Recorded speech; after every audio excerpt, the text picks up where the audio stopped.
वो एक अकेला और हारा हुआ लड़का था, लेकिन एक खतरनाक हत्यारा उसकी नौकरानी बन गई और उससे प्यार करने लगी।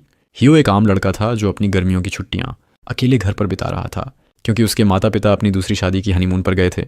वो दिन भर अपने कमरे में बंद रहता और 2D वाइफ्स के बारे में सोचता, जिससे उसका घर कचरे का ढेर बन गया। एक सुबह जब वो सो रहा था, किसी ने उसकी डोरबेल बजाई।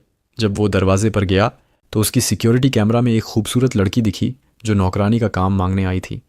हियो को समझ नहीं आया कि क्या करे, तो उसने लड़की को अंदर बुलाया और पूछा कि क्या उसके पास कोई काम का अनुभव है। लड़की ने बताया कि वो पहले एक हत्यारा थी और अपने मास्टर के लिए निष्ठाहीन लोगों को मारती थी।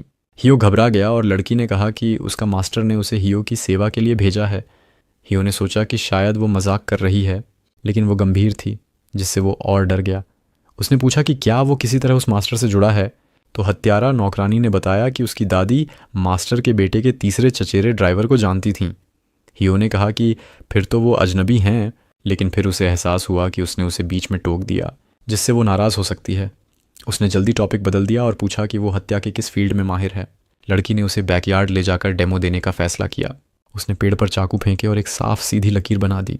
हियो डर के पसीने से भीग गया और बोला कि उसे किसी को मारने की ज़रूरत नहीं, और चूंकि वो उसके मास्टर को नहीं जानता तो उसे वापस चली जाना चाहिए। लड़की उदास दिखी, लेकिन हियो के फैसले को स्वीकार कर माफ़ी मांगते हुए चली गई। हियो ने राहत की सांस ली जब वो गई, लेकिन फिर उसे एहसास हुआ कि उसने कुछ भूल गई। वो उसके पीछे दौड़ा और बोला कि उसने एक घंटी भूल गई। जैसे ही वो चौराहे पर पहुंचा, एक ट्रक उसके सामने आ गया और उसे लगा कि अब ख़त्म हो गया। लकीली हत्यारा नौकरानी ने छलांग लगाकर उसे बचाया। वो उठते वक्त अजीब तरह से शर्मिंदा महसूस कर रही थी, क्योंकि उसने कभी किसी को ऐसे नहीं बचाया था, और उसका दिल तेज़ी से धड़क रहा था। हियो थोड़ा हैरान हुआ और फिर नौकरानी चली गई। अचानक हियो का मन बदल गया और उसने पूछा कि क्या वो अपनी क्षमताओं का टेस्ट रन दे सकती है। घर पहुंचकर नौकरानी ने चाकू इस्तेमाल करने का लेक्चर देना शुरू किया, लेकिन हियो ने कहा कि वो सिर्फ घर की सफाई चाहता है। हियो ने कमरे में बिखरे बैग्स की तरफ इशारा किया और नौकरानी ने पूछा कि इनमें से कितने में लाशें हैं। हियो घबरा गया और उसे समझाने की कोशिश की कि वो उसके काम से नहीं जुड़ा, उसे सिर्फ एक नॉर्मल हाउसकीपर चाहिए। उसे उसकी जान बचाने का एहसान था, इसलिए वो उसकी मदद करना चाहता था। लड़की ने पूछा कि क्या वो उसे हायर करेगा अगर वो अच्छी हाउसकीपर बन सके। उसने पूरी कोशिश की, लेकिन शुरू होते ही मॉप टूट गया, पानी एवरीवेयर बिखर गया और बाल्टी उसके सिर पर आ गई। वो घबराई और हियो से माफ़ी मांगी, बोली कि वो जल्दी गंदगी साफ कर देगी, लेकिन वो फिसल गई और हियो कुछ कर पाता। उसने अपनी एक्रोबैटिक स्किल्स दिखाई और परफेक्ट लैंडिंग की। ये पल तब बर्बाद हो गया जब बाल्टी फिर सिर पर गिरी। हियो ने पूछा कि क्या वो हमेशा इतनी क्लमजी रहती है। वो उदास हो गई और माफ़ी मांगी, क्योंकि उसे सिर्फ मारना आता था। उसने कहा कि अगर हियो उसे हायर नहीं करना चाहता तो वो समझेगी, लेकिन हियो ने बाल्टी हटाई और उसे तौलिया दिया, बोला कि नई चीज़ें सीखी जा सकती हैं। उसने उसकी मदद से घर साफ किया और उसे सिखाया। जल्दी ही घर चमक गया।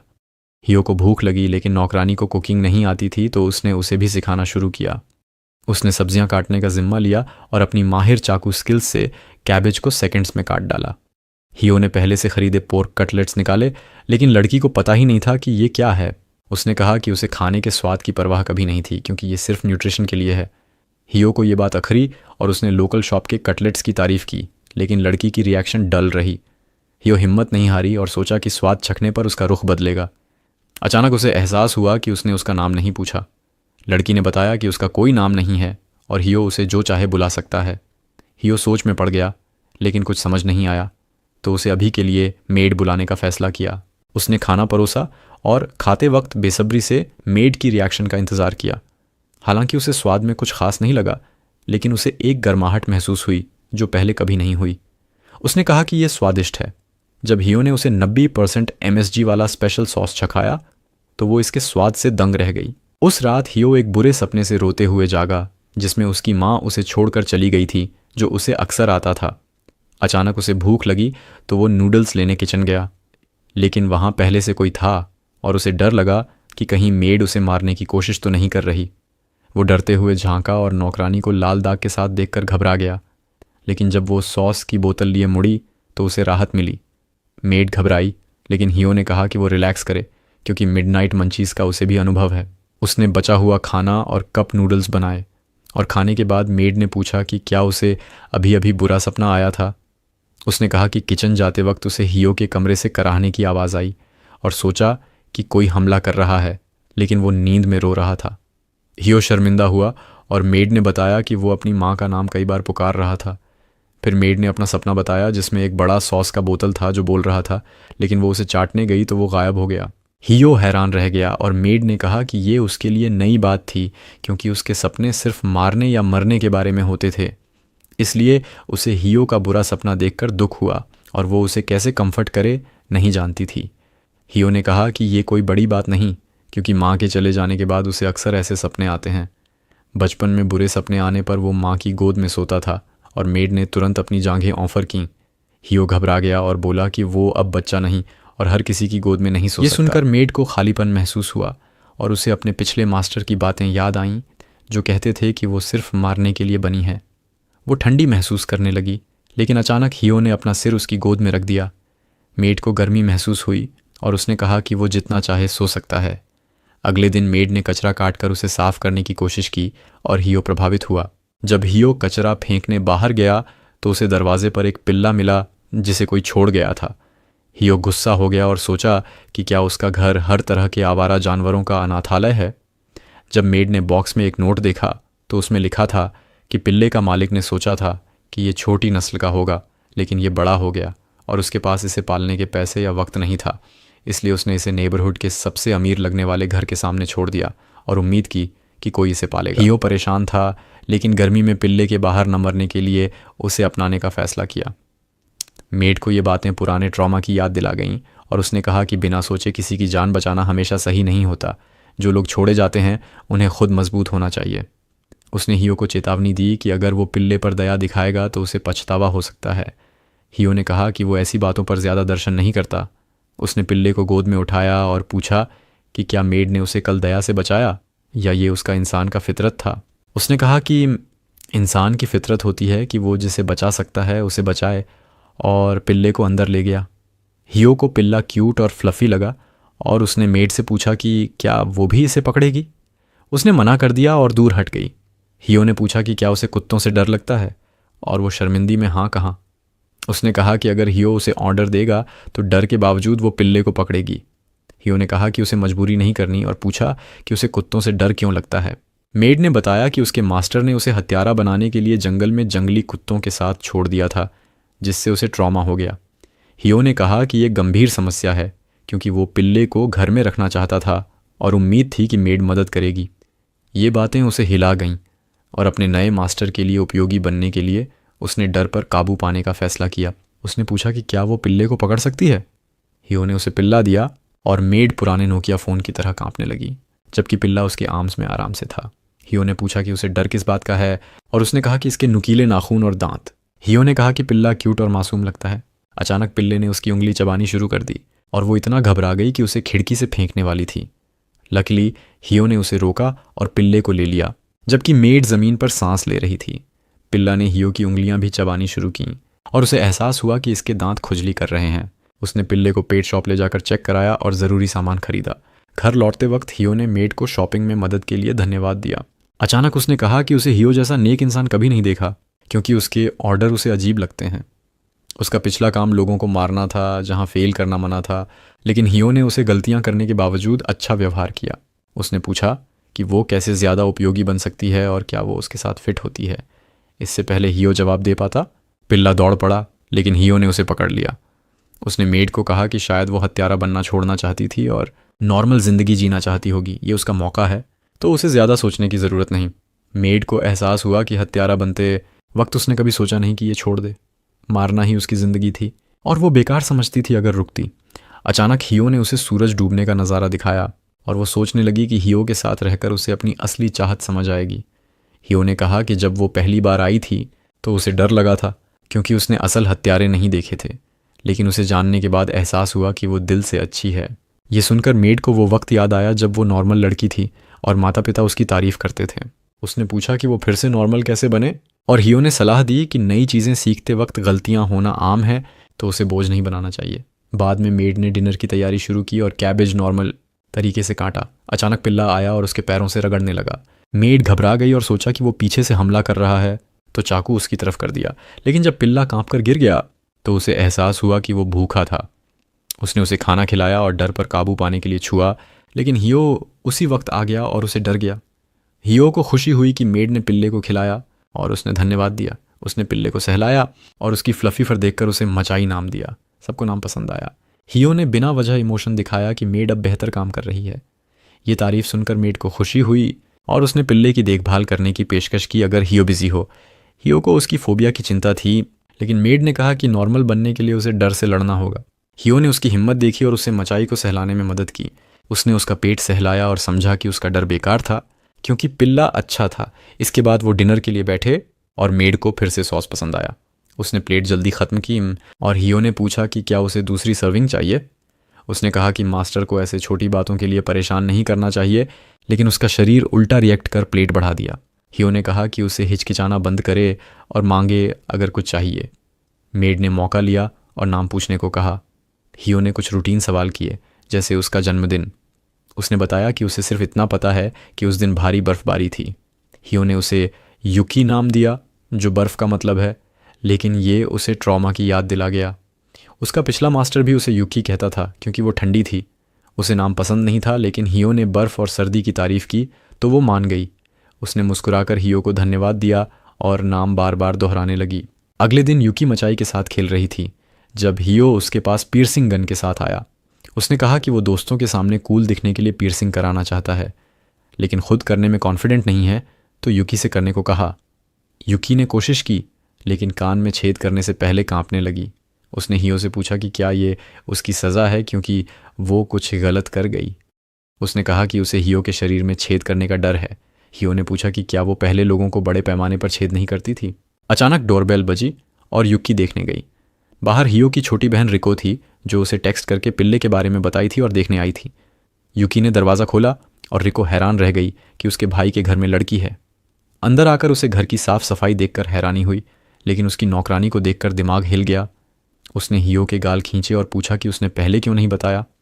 हियो ने कहा कि माँ को चिंता होती अगर वो बताता। उसने पापा को मेड हायर करने की बात बताई थी और उन्होंने हाँ कर दी। रिको ने फिर गाल खींचे और युकी ने पूछा कि क्या भाई बहन अलग घरों में रहते हैं। रिको शर्म से मुंह फेर लिया और हियो ने बताया कि उसकी बहन खूबसूरत चीज़ों से प्यार करती है, इसलिए उसने युकी के बारे में नहीं बताया। दोनों लड़कियों ने एक दूसरे से परिचय किया और रिको ने कहा कि युकी का नाम बहुत प्यारा है। युकी ने धन्यवाद कहा और बताया कि हियो ने उसे ये नाम दिया क्योंकि वो हत्यारा थी और उसका कोई तय नाम नहीं था। हियो ने उसे रोकने की कोशिश की, लेकिन रिको सुनकर थम गई। रिको को युकी से डर नहीं बल्कि हैरानी थी कि वो खूबसूरत और मजबूत दोनों हैं। उसने ऑटोग्राफ मांगा, लेकिन युकी की हैंडराइटिंग क्रूड और बच्चे जैसी थी, जिससे रिको निराश हुई। युकी चिंतित हुई और कहा कि उसे लिखना नहीं आता, लेकिन 12 भाषाएं बोल सकती हैं। रिको और प्रभावित हुई और अपनी समर वेकेशन प्रोजेक्ट युकी पर करने का फैसला किया। उसने कहा कि पहले उसकी हत्यारा स्किल्स दिखाए, लेकिन हियो ने बहन को रोका। उसने कहा कि ऐसा कुछ न लिखे जिससे युकी मुसीबत में पड़े, लेकिन रिको ने कहा कि वो इसे फिक्शन बताएगी। फिर युकी ने रिको को बैकयार्ड ले जाकर अपनी स्किल्स दिखाई। रिको ने सिर पर सेब रखा और युकी ने चाकू फेंककर सेब के बीच में मारा। रिको को मज़ा आ गया और उसने पूछा कि चाकू कहाँ से लाई। युकी ने कहा कि वो उसके कपड़ों में था। पहले 16 चाकू रखती थी, लेकिन हियो ने कहा कि 5 काफ़ी हैं। इसके बाद रिको की भूख लगी और हियो हंसा कि लंच का वक्त हो गया है। रिको ने युकी से सिग्नेचर डिश बनाने को कहा, लेकिन उसे सिर्फ कैबेज काटना आता था। चूंकि वो सब वेजिटेरियन नहीं, तो वो बाहर बिग मैक्स खाने गए। रिको ने एक समर फेस्टिवल का पोस्टर देखा जो रात को होने वाला था। हियो ने युकी को बताया कि वहाँ स्पेशल सॉस बिकता है। युकी को सुनकर मुंह में पानी आ गया और उसने हियो से वहाँ जाने की विनती की, जो उसने खुशी से मानी। तीनों फेस्टिवल गए और शूटिंग गेम खेला। रिको को कुछ नहीं लगा और युकी ने गन ली, लेकिन वो भी मिस कर गई क्योंकि गन टेढ़ी थी। उसे शक हुआ कि क्या वो हत्यारा बनने के लायक है। फिर वो गोल्डफिश स्कूपिंग में स्किल्स दिखाई। इसके बाद वो सॉस की दुकान गए और युकी ने सॉस वाले क्रैकर्स खूब एंजॉय किए। रिको कुछ पीने चली गई और हियो युकी उसके इंतज़ार में रुके। हियो ने पूछा कि क्या युकी पहले फेस्टिवल गई थी, तो उसने कहा कि हाँ, लेकिन सिर्फ टारगेट मारने के लिए। उसे अपना अंधेरा अतीत याद आया, लेकिन अचानक आतिशबाजी शुरू हुई और वो दंग रह गई। रिको लौटी और उनके बीच बैठकर आतिशबाजी देखी। घर लौटते वक्त एक बाइकर तेजी से आया और किसी ने चिल्लाकर कहा कि वो लुटेरा है जिसने सामान चुराया। वो रिको को लगभग कुचल देता, लेकिन युकी ने उसे बचाया। हियो ने जांच की और उसे लगा कि बहन को शायद युकी की बाहों में किंक जाग गया। हियो खुश था कि कोई हर्ज नहीं हुआ, लेकिन बाइकर पर गुस्सा था जो मासूमों को लूटता और लोगों की जान खतरे में डालता है। उसने कहा कि ऐसे लोगों को सज़ा मिलनी चाहिए और युकी ने इसे अपना मिशन माना। वो इमारत पर चढ़ी और स्पाइडरमैन की तरह लुटेरे के पीछे दौड़ी, इससे पहले कि हियो उसे रोक पाता। रिको ने कहा कि उन्हें युकी को फॉलो करना चाहिए, क्योंकि वो लुटेरे को पीटते देखना चाहती है। युकी ने छतों पर छलांग लगाई और लुटेरे को पकड़ा। उसने इमारत से छलांग लगाई और 2 चाकू फेंककर उसके टायर फोड़ दिए, जिससे वो गली में क्रैश हो गया। हियो और रिको पहुंचे जब युकी लुटेरे के पास चाकू लिए थी। हियो घबरा गया और बोला कि उसे न मारें, लेकिन युकी ने सिर्फ उसके हेलमेट पर टैप किया, बोली कि ये उसकी सज़ा है। हियो को राहत मिली और युकी ने कहा कि ये उसकी नज़र में नॉर्मल सज़ा है, क्योंकि लूटी हुई महिला पुलिस के साथ आई और बाइकर को अरेस्ट किया। तीनों घर गए और रिको ने कहा कि स्कूल में दोस्त हैरान होंगे जब वो युकी की बात बताएगी। युकी को स्कूल की उत्सुकता हुई क्योंकि वो कभी नहीं गई। रिको ने कहा कि स्कूल मज़ेदार है जब तक साइलेंट बच्चा सेमी ऑटोमेटिक न लाए। वो अपने घर की तरफ दौड़ी और युकी सोचने लगी कि स्कूल उसे नॉर्मल बना सकता है। हियो ने सहमति जताई, लेकिन सोचा कि उसकी उम्र में दाखिला संभव है या नहीं। समय बीता और गर्मियों की छुट्टियां खत्म हुईं। हियो ने हाई स्कूल की शुरुआत के लिए स्कूल गया और सोचने लगा कि युकी घर पर ठीक रहेगी या नहीं। अचानक उसका एक बदमाश दोस्त आया और पूछा कि क्या उसे शहर में एक खूबसूरत मेड कॉस्प्लेयर की खबर मिली। हियो ने ड्रिंक उगल दिया और अनजान बन गया। दोस्त ने कहा कि उसने लाइब्रेरी में उस मेड को देखा और हियो को हैरानी हुई कि युकी वहाँ क्यों जाती है। तभी टीचर क्लास में आया और बोला कि उनके पास नया ट्रांसफ़र स्टूडेंट है, जो कोई और नहीं युकी थी। हियो हैरान रह गया। टीचर ने उसे हियो का चचेरा भाई बताया और उसके सामने बिठाया। युकी ने मुड़कर कहा कि वो अपने मास्टर के साथ पढ़ाई के लिए उत्साहित है और क्लास में सारे जलने लगे। दिन हियो के लिए मुश्किल रहा और स्कूल के बाद रिको आई तो वो पत्थर बन चुका था। उसे एहसास हुआ कि रिको ने सब प्लान किया। रिको खुशी से कूद पड़ी और बोली कि ये उसका सरप्राइज़ था। हियो निराश था, लेकिन रिको ने कहा कि युकी बहुत तेज़ी से सीखती है। रिको ने बताया कि युकी ने 3 दिन में बेसिक्स सीख लिए। हियो को और सवाल थे, जैसे युकी का दाखिला कैसे हुआ और क्यों उसे चचेरा भाई बनाया। युकी ने कहा कि रिको का आइडिया था चचेरा भाई बनने का ताकि उसकी बैक स्टोरी मजबूत हो। दाखिला के लिए उसने अंडरवर्ल्ड के कनेक्शन यूज़ किए और रिको ने हियो को न बताने को कहा ताकि उसकी रिएक्शन मज़ेदार हो। हियो ने रिको को डांटा और युकी चिंतित हुई कि वो नाराज़ है। हियो ने कहा कि वो नाराज़ नहीं, बस शौक में है और अब से हाई स्कूल ज़िंदगी साथ एंजॉय करेंगे। अगले दिन लंच ब्रेक शुरू होते ही स्टूडेंट्स कैंटीन की तरफ दौड़े, क्योंकि वहाँ हर हफ्ते एक दिन कत्सूडा ब्रेड बिकता था। युकी को ये जानकर उत्सुकता हुई और हियो ने बताया कि कत्सूडा बेकरी मशहूर है और स्कूल का उससे टाई अप है। ये रेयर होने की वजह से कम टुकड़े होते हैं और सब पहले पहुंचने की होड़ में रहते हैं। हियो ने उसे ब्रेड के वर्जन बताए जिसमें एक में डिलीशियस सॉस था। ये सुनकर युकी तैयार हो गई और कहा कि वो दोनों के लिए ब्रेड लाएगी। हियो ने कहा कि क्लास कैंटीन से दूर है तो मुश्किल होगा, लेकिन युकी रुकने को तैयार नहीं थी। वो खिड़की से कूद गई और छत पर पहुंची। हियो ने उसे रोकने की कोशिश की, लेकिन उसकी हिम्मत देखकर हार मान लिया। युकी रेलिंग पर दौड़ी, पूरी फोकस ब्रेड स्टोर पर थी। हियो को रिको की डिज़र्ट के पीछे भागने की याद आई और सोचा कि लड़कियां कुछ खाने के लिए रुकती नहीं। तभी उसे हार्डकोर कत्सूडा फैंस का ग्रुप दिखा और डर लगा कि युकी से टक्कर हो सकती है, लेकिन युकी ने शॉर्टकट लिया और एक बिल्डिंग से दूसरी पर छलांग लगाई। रेलिंग पर बैलेंस बनाकर नीचे उतरी और ब्रेड स्टोर के सामने पहुंची। युकी खूबसूरती से अंदर आती है और अपने लिए स्टफ्ड ब्रेड और हियो के लिए सैंडविच ऑर्डर करती है, लेकिन जब वह हियो के पास लौटती है तो उसे निराशा होती है, क्योंकि दुकान की महिला ने कहा कि एक व्यक्ति सिर्फ एक ब्रेड ही ले सकता है। वह हियो से माफ़ी मांगती है क्योंकि उसने स्टफ्ड ब्रेड ले ली और उसके लिए कैफेटेरिया से साधारण स्टफ्ड ब्रेड लाई। हियो कहता है कि वह साधारण ब्रेड खाएगा और युकी मिकले उसे कत्सूदा ब्रेड ऑफर करती है। वह मना कर देता है क्योंकि उसे पहले खाया है और उसे लगता है कि यह अनफेयर होगा अगर वह खाए और युकी, जो इसे चाहती थी, नहीं खाए। युकी बहुत खुश होती है और स्टफ्ड ब्रेड खाना शुरू कर देती है और हियो उसे देखकर खुश हो जाता है। अचानक युकी ब्रेड का एक टुकड़ा तोड़कर उसे खिलाने की कोशिश करती है और हियो घबराने लगता है जब वह इसे उसके गले में ठूंस देती है।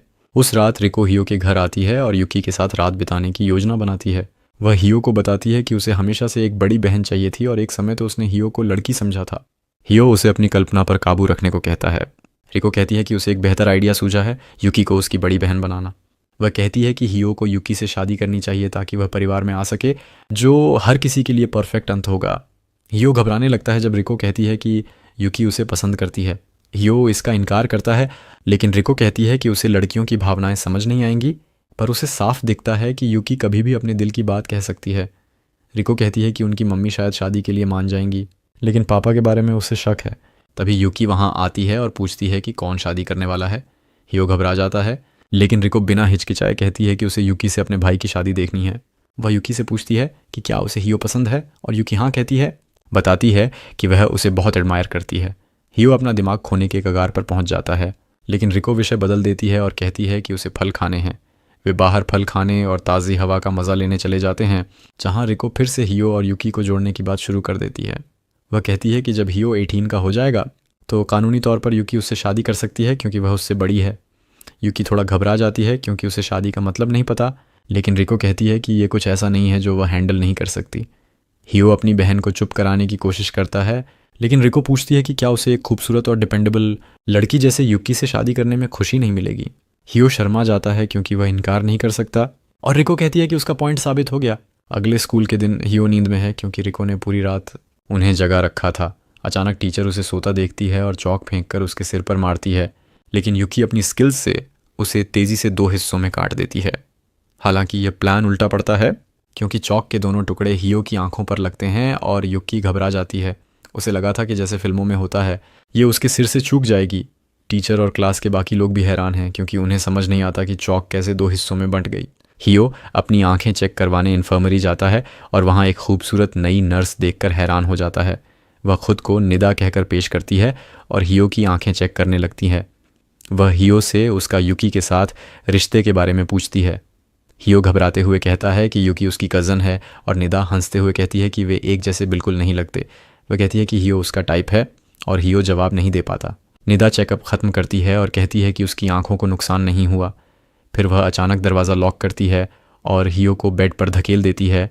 कहती है कि वह उसके पूरे शरीर की जांच करेगी। हियो घबराता है जब निदा उसके ऊपर चढ़ती है और कहती है कि वह उसे बेस्ट फर्स्ट टाइम देगी। हियो चिल्लाता है कि यहाँ तो सबसे घटिया कॉर्न वीडियो में भी इमोशनल डेवलपमेंट है, लेकिन निदा परवाह नहीं करती और उसे चूमने ही वाली होती है जब दरवाज़ा टूट जाता है और युकी अंदर आती है। वह हियो की तलाश में थी क्योंकि क्लास ख़त्म होते ही उसे चिंता हुई थी। वह हियो को दूसरी औरत के नीचे देखकर हैरान हो जाती है। हियो उसे देखकर राहत महसूस करता है और उसके पीछे छिप जाता है। युकी निदा से पूछती है कि वह क्या कर रही थी और निदा कहती है कि यह सिर्फ एक प्रैंक था जो वह क्यूट लड़कों के साथ करती है।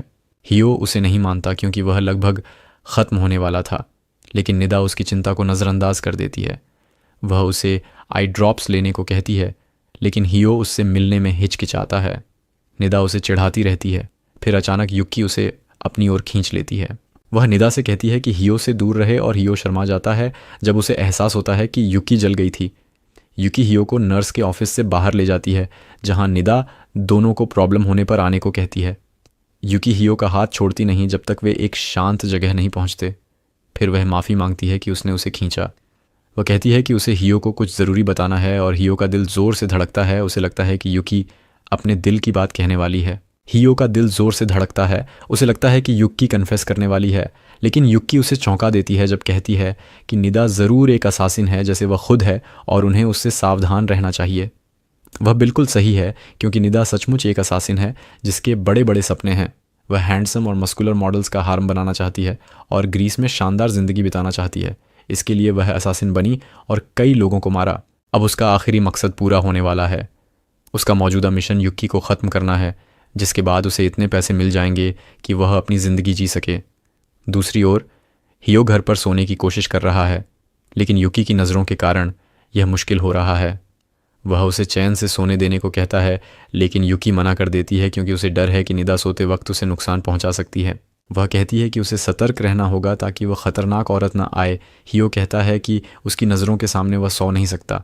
युकी का एक आइडिया आता है और वह बेड पर हियो के साथ लेट जाती है। हियो घबराने लगता है और कंबल में छिप जाता है क्योंकि उसे अपनी भावनाएं काबू में नहीं आ रही हैं। वह युकी से कहता है कि उसे अपनी चिंता से ज़्यादा उसकी चिंता है। उसे शक है कि निदा युकी की जान के पीछे हो सकती है। युकी इस बात पर गौर करने लगती है और कहती है कि उसे ज़्यादा चिंता न करे क्योंकि वह निदा जैसे इंसान को आसानी से हरा सकती है। वह सोचने लगती है कि निदा को उसका पता कैसे चला और उसे एहसास होता है कि उसका अतीत उसे पकड़ रहा है और उसने हियो को भी इसमें फंसा दिया।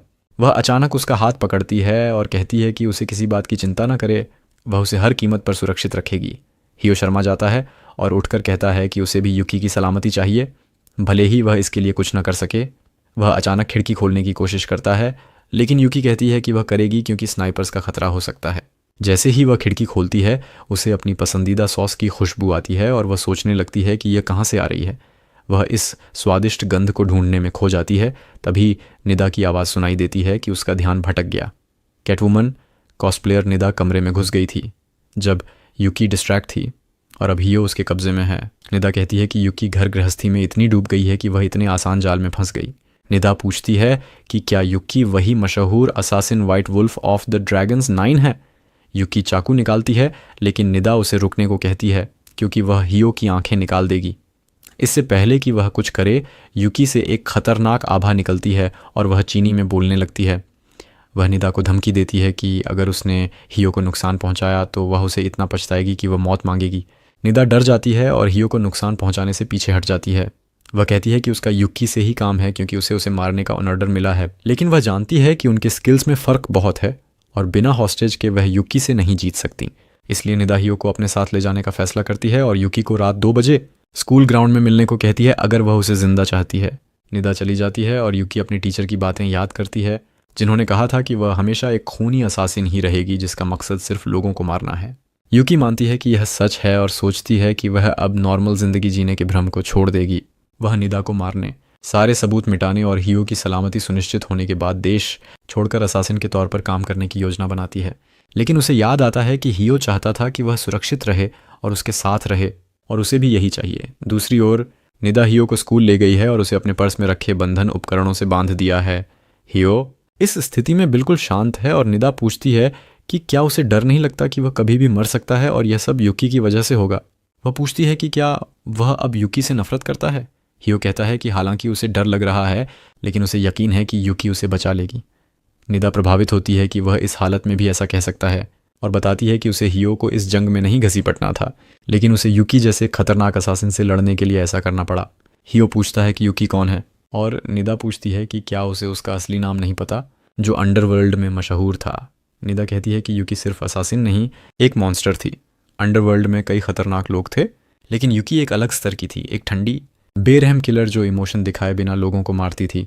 युकी ड्रैगन्स 9 में नंबर 4 थी, जो दुनिया के सबसे बड़े असासिन्स का ग्रुप था। निदा बताती है कि ड्रैगन्स 9 दुनिया भर से टैलेंटेड लोगों को चुनती है और उन्हें मास्टर असासिन बनाती है। इतने पावरफुल होने की वजह से उनके दुश्मन भी बहुत हैं और उनकी कीमत सिर पर लगी है। निदा कहती है कि अगर वह युकी को मार देगी तो उसे ढेर सारा पैसा और नाम मिलेगा, जिससे उसे और बड़े जॉब्स मिलेंगे। हियो उसकी महत्वाकांक्षा से प्रभावित नहीं होता और पूछता है कि क्या वह वही युकी की बात कर रही है जो 16 साल की लड़की है, जो एक पल ठंडी है और अगले पल सब कुछ चेहरे पर दिखा देती है। निदा चिल्लाती है कि उसे यकीन है कि युकी वही असासिन जू है क्योंकि वह पिछले हफ्तों से उसकी जासूसी कर रही है। वह सोचने लगती है कि हियो आम इंसान नहीं है क्योंकि कोई इस हालत में इतना शांत नहीं रह सकता। ऊपर से उसने युकी के पत्थर जैसे दिल को पिघलाया और अब निदा को लगता है कि हियो में कुछ खास है, बस वह इसे अपने फ़ायदे के लिए इस्तेमाल करना चाहती है क्योंकि उसे पता है कि युकी उसे बचाने के लिए सब कुछ करेगी और कमज़ोर पड़ जाएगी। जैसे ही घड़ी 2 बजती है, युकी वहाँ पहुँचती है और निदा की ओर दौड़ती है। निदा गोली चलाती है लेकिन युकी उसे आसानी से काट देती है। निदा तुरंत अपने अगले प्लान पर स्विच करती है और ज़मीन पर गोली चलाकर ट्रिप माइन चला देती है। युकी को तब एहसास होता है जब माइन फट जाता है और धमाका हो जाता है। निदा हंसती है, सोचती है कि वह जीत गई और हियो डर जाता है, लेकिन युकी सुरक्षित है और धुएं के बीच निदा पर हमला करती है जो उसे मुश्किल से रोक पाती है। निदा युकी को ताने मारती है कि अगर वह हियो को अपना अतीत बताएगी तो वह उसे अपने पास नहीं रखेगा। युकी निदा की बातों को नज़रअंदाज करती है और कहती है कि वह चुप हो जाए क्योंकि हियो को कल स्कूल जाना है और देर रात जागने से उसे नींद आएगी। निदा चिल्लाने लगती है क्योंकि कोई उसकी बात को गंभीरता से नहीं ले रहा और कहती है कि अगर युकी चुप नहीं रही तो वह हियो के सारे अंक काट देगी। वह अपने स्मार्टफोन पर बटन दबाती है और हियो के दोनों हाथों और पैरों पर लेज़र निशाना लग जाता है। निदा कहती है कि हर अंक पर स्नाइपर गन है और एक बटन दबाने से हियो सिर्फ धड़ रह जाएगा। वह युकी से हार मानने को कहती है लेकिन युकी बिना हिचक उसकी ओर दौड़ती है। निदा घबराहट में बटन दबाती है लेकिन युकी 4 चाकू निकालती है और लेज़र की रोशनी को मोड़कर गोलियां रोक देती है। निदा घबरा जाती है क्योंकि उसे यह उम्मीद नहीं थी। वह दूसरा ट्रैप चला सकती है लेकिन युकी का एक चाकू उड़कर उसका स्मार्टफोन तोड़ देता है। निदा चीखती है क्योंकि यह नया था और उसने इंश्योरेंस नहीं कराया था। युकी उसके पास आती है और डरी हुई निदा हियो पर गन तानती है लेकिन युकी उसे लात मारकर दूर कर देती है। वह निदा को ज़मीन पर पटक देती है और निदा सोचती है कि अब उसकी मौत होगी। निदा युकी को डिस्ट्रैक्ट करने की कोशिश करती है और कहती है कि वह कभी नॉर्मल ज़िंदगी नहीं जी सकेगी क्योंकि वह अभी भी असासिन है और कई लोग उसे मारने आएंगे। वह पूछती है कि क्या युकी उन्हें मारती रहेगी और फिर नॉर्मल ज़िंदगी का ढोंग करेगी। युकी कहती है कि वह अब किसी को नहीं मारेगी और न ही किसी की मौत की वजह बनेगी। वह हियो को बंधन से आज़ाद करती है और घर चली जाती है, जबकि निदा अभी भी हैरान है। उसे एहसास होता है कि युकी के बारे में सारी अफवाहें सही थीं और वह ऐसी है जो अपनी मंजिल के लिए नर्क तक जा सकती है। शुक्र है कि वह उसे मारना नहीं चाहती, वरना वह पहले ही मर गई होती। निदा हंसने लगती है कि वह दुनिया की सबसे खतरनाक असासिन से बच गई। दूसरी ओर हियो और युकी घर लौटते हैं। रास्ते में युकी हियो से माफ़ी मांगती है आज की घटना के लिए। वह कहती है कि अगर हियो चाहे तो वह उसकी ज़िंदगी से चली जाएगी ताकि वह सुरक्षित रहे। हियो उसकी उदास आवाज़ सुनकर उसका हाथ पकड़ता है और कहता है कि वह उसे सेल्फ डिफेंस सिखाए ताकि अगली बार वह उसकी मदद कर सके। युकी भावुक हो जाती है और वे खुशी खुशी घर लौटते हैं। अगले दिन स्कूल में लड़कियां वॉलीबॉल खेलती हैं और युकी अपनी ताकतवर सर्व से पॉइंट्स बनाती हैं। लड़के उसे साइड लाइन से देखते हैं और यकीन नहीं कर पाते कि इतनी परफेक्ट लड़की हियो से रिश्तेदार है। हियो को इस तुलना से निराशा नहीं होती क्योंकि उसने युकी की असली ताकत देखी है। उसे पिछली रात याद आती है जो किसी एक्शन मूवी जैसी लगी और सोचकर उसे अब भी रोंगटे खड़े हो जाते हैं। वह युकी के अतीत के बारे में उत्सुक है लेकिन उसे असहज नहीं करना चाहता, इसलिए पूछता नहीं। जल्दी ही खेल रुकता है और युकी हियो की ओर मुस्कुराती है जिससे सारे लड़के उससे जलने लगते हैं। वे उसे घूरने लगते हैं और हियो इसे इग्नोर कर देता है। तभी एक वॉलीबॉल उसके चेहरे की ओर आती है लेकिन लकीली कोई उसे रोक लेता है। हियो देखता है कि वह निदा है जिसने अपने बालों का रंग ब्लॉन्ड कर लिया है। वह हियो से फ्लर्ट करती है और पूछती है कि क्या वह ठीक है। हियो घबरा जाता है क्योंकि वह वही है जो उसे पिछले रात मारने की कोशिश कर रही थी और ऊपर से लड़के और जलने लगते हैं। निदा उसके पास बैठती है और कंधों को रगड़ते हुए कहती है कि वह उससे नाराज़ ना हो। हियो फ्लैशबैक में जाता है और बताता है कि यह कैसे हुआ। सुबह जब वह और युकी स्कूल आए तो निदा से मुलाकात हुई जो नई लुक में थी। युकी उससे सावधान थी लेकिन निदा ने कहा कि उसका कोई बुरा इरादा नहीं है। उसने बताया कि वह अब स्कूल में नर्स नहीं रहेगी क्योंकि उसे नया किरदार बनाना है, एक नया फिजिकल एजुकेशन टीचर जो दूसरे शहर से आई है और हियो की कज़न है। हियो हैरान होकर कहता है कि वे एक जैसे नहीं लगते, लेकिन निदा कहती है कि उसे चिंता करने की ज़रूरत नहीं। वह बताती है कि वह जानकारी जुटाने और डिस्गाइज करने में माहिर है, लेकिन यह ब्लॉन्ड लुक उसका असली रूप है। युकी पूछती है कि वह यहाँ क्या कर रही है और निदा कहती है कि उसे मज़ेदार चीज़ें सबसे ज़्यादा पसंद हैं। उसे युकी को एक कमज़ोर लड़के की सेवा करते देखना मज़ेदार लगा, इसलिए वह स्कूल में रहकर उन्हें ऑब्जर्व करेगी। वह फिर कहती है कि उसका अब उनसे कोई दुश्मनी नहीं है और वादा करती है कि हियो को नुकसान नहीं पहुंचाएगी। लेकिन यह काफ़ी नहीं था, इसलिए उसने युकी को 3 महीने की कत्सुदा ब्रेड ऑफर की। युकी बिना हिचक मान जाती है और हियो को चिंता न करने को कहती है। वह कहती है कि उनके बिजनेस में बिना वजह सिविलियंस को नहीं मारा जाता और उसे लगता है कि निदा ने सबक सीख लिया है। अगर वह फिर कोशिश करेगी तो युकी उसे आसानी से हरा सकती है। इसी तरह वे निदा को सीक्रेटली ऑब्जर्व करने की इजाज़त दे देते हैं, लेकिन लगता है कि उसने सीक्रेट हिस्सा भूल गई। वह हियो से चिपकती है और कहती है कि उसे फिजिकल एजुकेशन टीचर की नौकरी पसंद नहीं, लेकिन यह सबसे आसान जॉब है। वह हियो के कान में गंदी बातें फुसफुसाती है जिससे वह घबराता है। युकी गुस्सा हो जाती है और गेंद मारते वक्त अपनी ताकत काबू नहीं रख पाती। गेंद जाल फाड़कर दीवार से टकराती है और युकी घबरा जाती है जब लड़कियां उसकी सुपर ह्यूमन ताकत का कारण पूछती हैं। इसके बाद हियो और युकी साथ में लंच करते हैं और युकी माफ़ी मांगती है कि उसने काबू खोया। हियो कहता है कि यह उसकी गलती नहीं थी। फिर युकी कहती है कि हालांकि उसे लगता है कि निदा का कोई बुरा इरादा नहीं, लेकिन हियो के करीब उसे देखकर उसे अजीब लगा। वह पूछती है कि क्या यह नॉर्मल है या वह अजीब बर्ताव कर रही है। हियो समझ जाता है कि युकी जल गई थी क्योंकि दूसरी लड़की उसके करीब आई थी। कुछ दिन बाद युकी घर के काम कर रही होती है और वॉशिंग मशीन खोलती है। जब उसे तौलिए साफ और सूखे मिलते हैं तो वह खुश हो जाती है। वह हियो को यह खुशखबरी देने दौड़ती है क्योंकि पिछले 1 महीने से वह उन्हें सही से धो नहीं पा रही थी। हियो उसकी तारीफ करता है और युकी काम फिर से शुरू कर देती है। हियो पूछता है कि रात के खाने में क्या हो और युकी कहती है कि शेडेड केबेज के साथ पोक कटलेट और स्पेशल सॉस बनाना चाहिए। हियो मान जाता है और उसे उस दुकान पर ले जाता है जहाँ से वह कटलेट खरीदता है। दुकान की बूढ़ी औरत हियो का ऑर्डर लेती है और युकी को देखती है जो खिड़की के शीशे से चिपकी सॉस की गंध सूंघ रही है। वह अचानक दुकान के बूढ़े आदमी को कटलेट काटते देखती है जो सामान्य रूप से कांपता है, लेकिन कटलेट काटते वक्त बिल्कुल शांत हो जाता है। युकी सोचती है कि वह भी कोई मास्टर असासिन होगा जो इतनी उम्र में इतना परफेक्ट काम कर सकता है। हियो उसकी कल्पना रोकना नहीं चाहता। बूढ़ी औरत पूछती है कि लड़की क्या बकवास कर रही है और हियो उसे कवर करने के लिए कहता है कि युकी उनकी सॉस की बड़ी फ़ैन है। औरत खुश हो जाती है और बताती है कि सॉस की रेसिपी उसकी है। युकी हैरान होकर पूछती है कि क्या वह भगवान है। वह औरत का शुक्रिया अदा करती है और बताती है कि सॉस उसके लिए कितना मायने रखती है। वह कहती है कि उसे खाने का स्वाद कभी नहीं आया जब तक कि उसने यह सॉस नहीं चखी। बूढ़ी औरत मुस्कुराती है और कहती है कि शायद युकी की ज़िंदगी में गर्माहट और खुशी की कमी थी जिसकी वजह से उसे खाने का स्वाद नहीं आता था। वह कहती है कि युकी को सॉस का स्वाद इसलिए आया क्योंकि वह खुश थी। युकी सोचती है कि यह सच हो सकता है क्योंकि हियो से मिलने के बाद उसे खुशी मिली। तभी दुकान का बूढ़ा आदमी उसके पीछे आता है और कंधे पर थपथपाकर कहता है कि वहाँ धूल थी। युकी चौंक जाती है क्योंकि उसे उसकी मौजूदगी का एहसास तक नहीं हुआ। अब उसे यकीन हो जाता है कि वह एक लेजेंडरी असासिन है और वह उसकी फ़ैन हो जाती है। इसके बाद वह ताज़ा सॉस चखती है और दुनिया की बेस्ट फीलिंग महसूस करती है। फिर वे घर लौटकर खाना खाते हैं। खाना खाने के बाद युकी बर्तन साफ कर रही होती है और हियो ड्रैगन्स 9 के बारे में गूगल पर सर्च करता है, लेकिन रिजल्ट्स में सिर्फ यह एक चीनी लीजेंड बताता है। वह सोचता है कि युकी से पूछे, लेकिन उसे अतीत से दूर रहने की कोशिश देखकर पीछे हट जाता है। वह सोफे पर सो जाता है और सपना देखता है कि उसकी मम्मी उन्हें छोड़कर जा रही है। वह रोता हुआ उसे रोकने की कोशिश करता है, लेकिन सपना टूटता है और वह युकी की बाहों में पाता है। उसे कुछ नरम चीज़ ठुड्डी से टकराती हुई महसूस होती है और युकी पूछती है कि क्या उसे फिर से मम्मी का बुरा सपना आया। हियो घबराता है और मना कर देता है, लेकिन अचानक उसका स्मार्टफोन गिर जाता है जिसमें क्रोम टैब खुला है। युकी देखती है कि वह उसके पुराने संगठन के बारे में सर्च कर रहा था और पूछती है कि क्या उसे जिज्ञासा है। हियो कहता है कि वह उसके बारे में जानना चाहता था। युकी कहती है कि वह ड्रैगन्स 9 के बारे में ज़्यादा नहीं बता सकती क्योंकि उसे खुद ज़्यादा पता नहीं। वह कहती है कि वह सिर्फ एक बिना दिमाग की किलर थी जो अपने काम पर फोकस करती थी ताकि उसे न छोड़ा जाए। वह बताती है कि अंधेरे में जीने से वह इतनी आहत है कि अब उसकी नई ज़िंदगी की साधारण चीज़ें उसे चमकदार लगती हैं।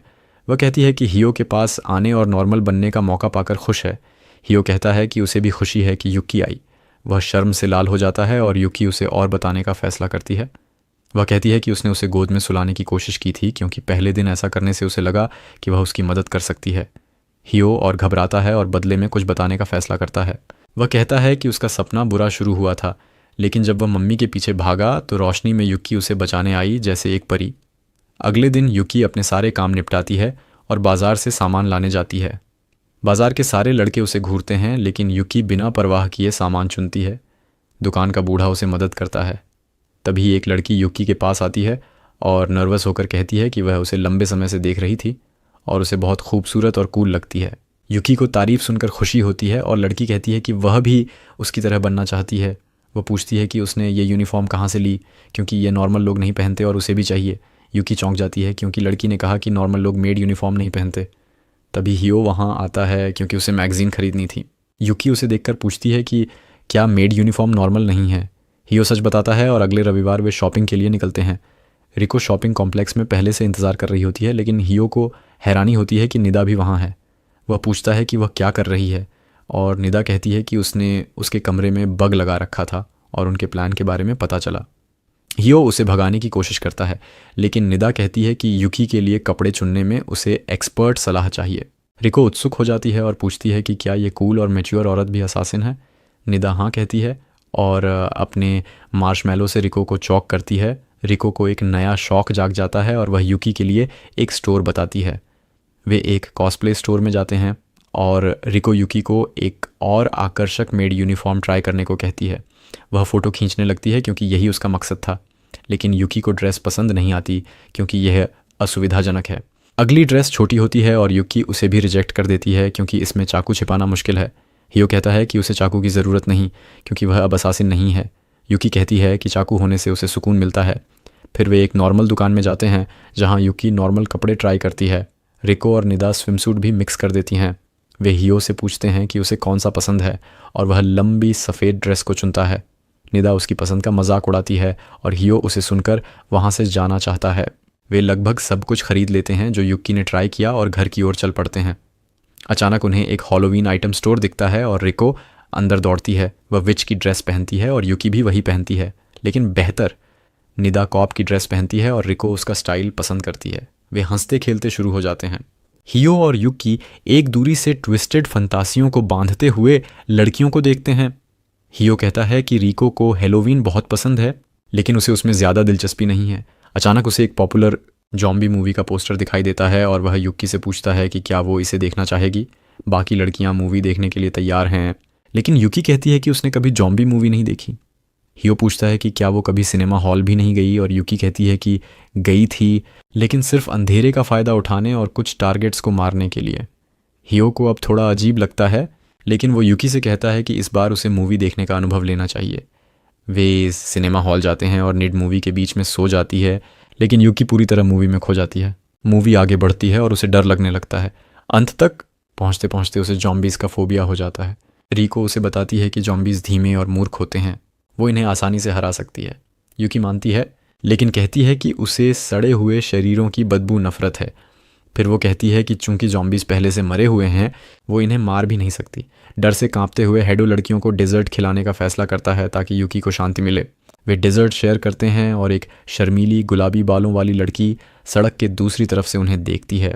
अचानक एक आदमी उसका हाथ पकड़ता है और कहता है कि उसने अपनी सावधानी खो दी। वो लड़की का नाम नाका बताता है और कहता है कि इस तरह वो कभी अच्छी हत्यारा नहीं बन पाएगी। उसे ट्रेनिंग पर ध्यान देना चाहिए और भटकना बंद करना चाहिए।